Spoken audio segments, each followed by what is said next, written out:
Hey everybody, this is Chris with Overclockersclub. I've got another camera here. This is a Wi-Fi battery-powered camera. These are becoming really popular now. This is made by Kittyhok, so let's get it out of the box and see what it looks like.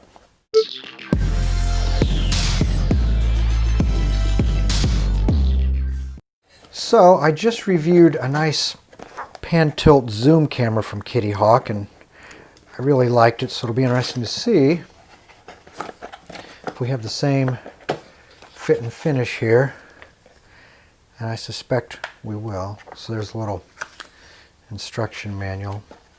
Now this is a brand new camera, so it's just now coming out, and there's some kind of a mounting base.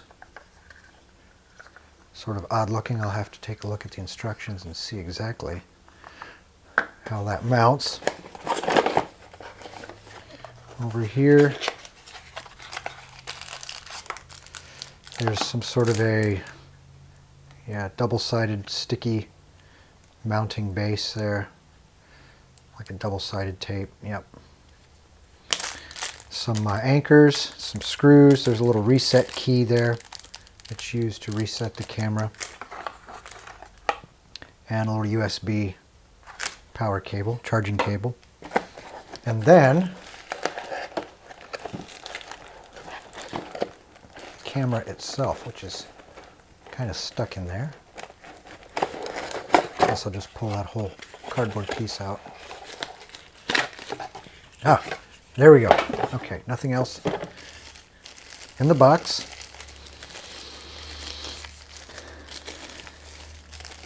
Get this thing out of the bag.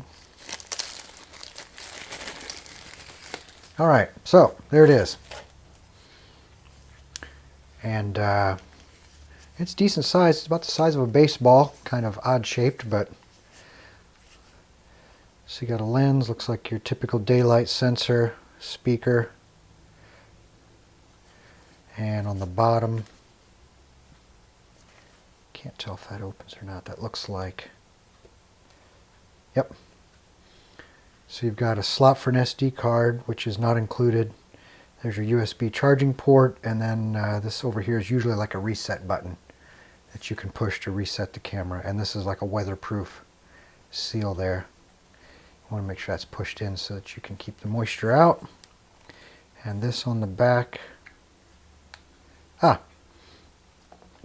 so you have a mounting, looks like a brass insert, so that you can attach this more securely. There's your QR code, and now I see the shape of this little bracket. Looks like it fits, yep, right there in the back of the camera. Okay, that makes more sense. And we have a speaker on the back. This does have two-way communication, and there's a little button on the top. I'll have to read up about that and see what it is used for. And as I go through the instructions here, now this is a little different here. Usually what you do with these cameras is you install an app on your smartphone, and then you scan the QR code on the back of the camera. That basically puts the camera data into your smartphone, and then you connect to your Wi-Fi and you're up and running. So I'm pretty sure that's going to be the same with this, although it looks like I have to download. I've already got an app that Kittyhok, I got from Kittyhok on the other camera I reviewed, but this one looks a little different. And when I look at the back here, this looks like a different app, so I'll probably have to install this one separate from the other one I have from the other Kittyhok camera. Looking at the face, though, all that is right here in the instructions as far as what's going on there. So looking at the front, there's a microphone at the top, ambient light sensor, which is your daylight sensor. There's your lens. There's a PIR, or passive infrared sensor. And then down here's a little LED indicator. So that's basically going to give you the status of the camera, so you know what's going on. If it loses the internet connection, or if it's connecting, they usually change different colors there. So you can sort of monitor. But the first thing I need to do here, though, is go and install this app on my phone. So let me do that. All right, so I grabbed my Android phone and scanned in that QR code. There it is. So this comes up. I'll install this on my iPhone also, but for now I'll start with the Android phone. Well, it's only been a minute or so, but it seems like forever when you're waiting for a download. Ah, finally! It looks like it is doing something. Well, okay, so that finally got rolling. What I should probably do is, I don't want to assume that the battery has any juice or not, so I will go ahead and plug the camera in to make sure we got a charge. Alright, okay, so you can see when it's charging, right there that light is blinking. And I think I saw in here, oh, that's the other thing, this is magnetic back here, so if you have anything like that screw that was sitting on the table, it's a fairly strong magnet. And the base here actually is magnetic. Not quite as strong as the one in the camera base there. Alright, so back to the guide here. Okay, so I saw, okay, fully charged mode, it is white. Charging mode, blinking white. Okay. Offline mode, blinking blue. Sleep mode, off. Working mode, blue. So it looks like you're either going to see blue or white, or blinking white, blinking blue. Those are the color combinations. So I don't know exactly how much juice is in that battery, but we'll go ahead and proceed here. Okay, so we have the app, and usually what we do with these, it's going to ask a series of questions, and at some point you scan in this QR code back here. Yeah, agreement, gotcha. Camera management, live video, intelligent push, activity zone. Get started. Sign up a new account. Ah, okay. Well, this is going to take a moment. So I guess I have to create a new account.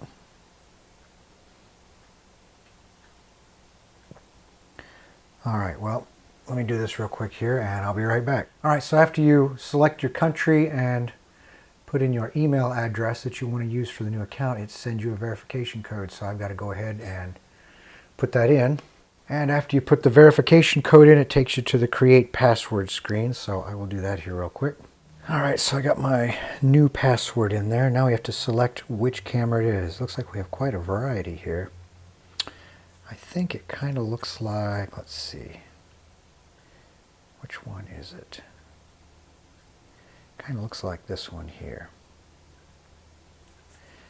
And where am I going to put it?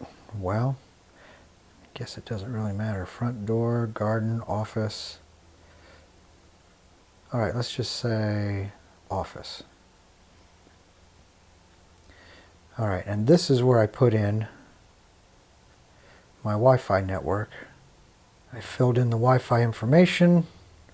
Long press the button to power up. Okay, that's what that is on top. So we'll hold that in. Blue light. Power up. Okay, it said power up. There's the blue light. I heard power up. Yeah, I did hear that. Did you hear scan QR code? I did not hear that, at least not yet.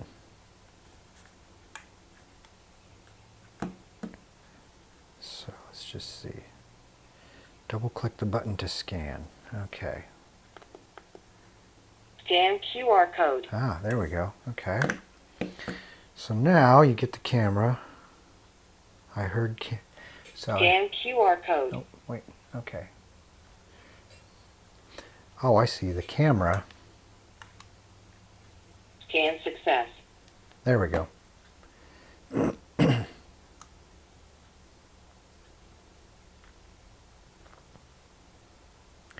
So now...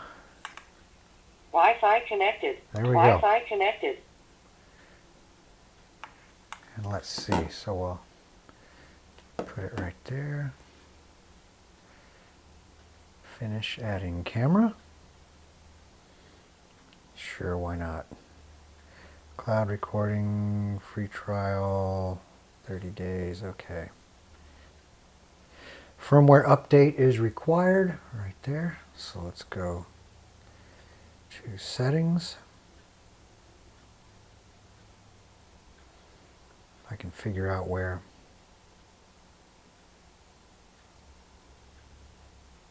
Oh, firmware update right there in front of me. Update.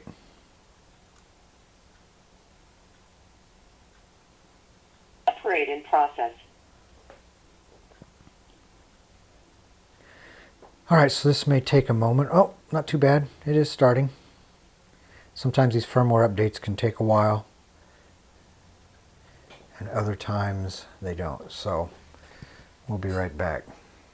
Alright, I'm back. That took a couple minutes for the firmware update, which wasn't too bad. I got back into the view mode here, so let's see. Alright, so now I have it connected, so if I move my hand, there you can see it. This is a 1080p camera. So what I really need to do, since it's really meant to be outside, is mount it outside and get some footage there, or some motion events, daytime, nighttime, and see how well this little camera works. Alright, so I got it installed on my Android phone. I just installed it on my iPhone, and it seems to work just fine. This is the mounting base. It took me a moment to figure out what's going on there, because this piece screws down and tightens up. But the way to take it apart, you unscrew this main piece here, and then you just pop the whole thing off. It's a ball and socket right there. This little piece pops in like that, and then when you tighten this down, it acts like a collet. It pinches these four sections together, which squeezes the ball in the socket. So it should sort of keep your camera from flopping around there. So anyway, this is the base. You would use the mounting hardware to attach this to a surface, most likely a wall, or a vertical wall, vertical surface like that. And then you pop that in there, lock this down. When you get this angle adjusted the way you like, and then the camera pops in there like that. And then when this is mounted on the wall, you can adjust the angle however you like. And I went ahead and unplugged the charger. That's just an old iPhone charger. Anything that supplies 5 volts there should be good. And it went from saying that the status was charging to 100%. So the battery must have come in pretty close to being full, because I've only had it on the charger for, I don't know, less than a half an hour. Alright, so now I'll go ahead and get this installed outside so we can sort of monitor what sort of images it picks up. Actually, I got to get an SD card in there first. So let me go find an SD card so that I can store the video. And there's a brand new 32 gigabyte SD card. And you want to put the little gold-plated contacts there facing the front of the camera. And I believe this thing will talk to me as soon as I install it. SD card detected. SD card removed. Alright. There we go. SD card detected. So it actually talks to you and tells you that your card is there. So I have the camera just sitting out here in the room so you can see what the image quality looks like inside. I have the resolution here on the phone app set to HD, so I assume that's what it will record in. But the next step is to get the camera outside so we can get some outside footage day and night. Alright, so I got a couple screws in there. I'm just going to mount this temporarily here on the side. So I pop that little ball in the socket and then tighten the collar down here. And as you tighten that, it should draw that ball into the socket. There we go, and that firms it up. Alright, so there I have the unit temporarily mounted to the side of my shed. And The wire coming out goes down here to a solar panel that I have, just to see if it charges, and it does show that it's charging. Now this unit doesn't come with a solar panel, but it just shows that if you do want to use one, you can, to help keep the battery topped off. Alright, so we'll do some quick, a few video clips during the day and during the night so you get an idea of what the image quality looks like on the outside.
So this little camera from Kittyhok comes in around $85. Sometimes you can find a little coupon or discount code.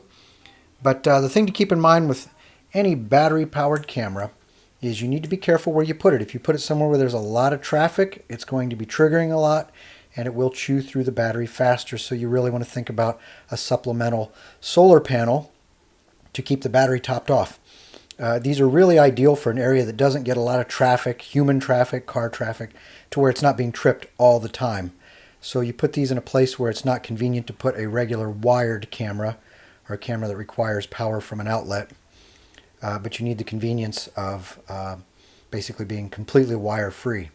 So again, $85.99, not a bad price. I'm going to give this the Overclockers Club Gold Award. So this is Chris with Overclockers Club. Thanks for watching, and don't forget to subscribe.